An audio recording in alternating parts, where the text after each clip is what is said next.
I take biosecurity in this state very, very seriously, and I urge you all to do the same, because we've got to protect our farmers, we've got to protect our food. Without them, the state's buggered, and that's exactly what's happening behind me here in Barmera in the Riverland.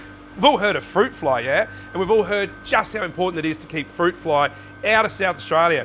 These guys behind us are doing exactly that. And it's not just these two fellas, there are 200 people on this site in Barmera that are all working towards the same goal. And I'm here to educate you a little bit about it. 'Cause help is on the way, watching over you. PIRSA's fruit fly response program is working to eradicate outbreaks in the Riverland and metropolitan Adelaide. We are currently in what we would call our rear-out facility for sterile fruit flies. So sterile fruit flies are basically flies that we've sterilised. So we don't use tweezers to do it. We have a national facility in Port Augusta, where our flies get sterilised in bulk batches. So how do they actually sterilise them? Well, they do it using radiation, when the fly is a little pupae before it even hatches. So when we do receive those sterile flies from Port Augusta, we find them and get them in a canister, clearly labelled and indicated that they're actually sterile. So really easy for us. And this is where the action happens. Inside this shipping container, and there's 11 just like this, there are almost 4 million flies. So what actually happens is they take the pupae, they put them in these paper bags, the maggots then hatch and emerge out as flies, and then they're fed and they're grown up. The thing that's got me going is I thought this was like new technology.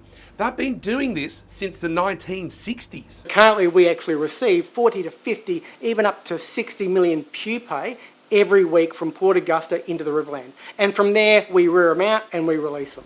We transport them to the Renmark airport, put them on a plane, and then we release the flies from the plane. There are other ways that we can release fruit flies as well. We can actually do them from a vehicle. So we've actually got a machine set up on the back of a ute with a chute where we can actually just shoot out the sterile flies as we're driving through. Right, here's kind of how it works. All I do is count the ways I need you. Picture an empty nightclub. A single male fly and a single female fly walk in and they sit at the bar. Chances are by the end of the night there's going to be some hanky-panky between these two and we're going to have fruit fly everywhere. But PIRSA comes along and dumps millions of male sterile flies into the nightclub, and that single female now has options aplenty. So the chances of her mating with an infertile male are so high that it stops the breeding cycle. And bad news for the first fly at the bar, but this chemical-free strategy has seen more than 4.5 billion sterile flies deployed, helping to protect a billion-dollar industry. This place is nothing short of absolutely inspiring. And I knew a bit about fruit fly, but after today, I know a truckloads more. And the thing that I know that's the most important is we don't want it here in South Australia. So hats off to the team here that are making sure that that doesn't happen. But there's a massive responsibility on us as well. These guys can't do it solo.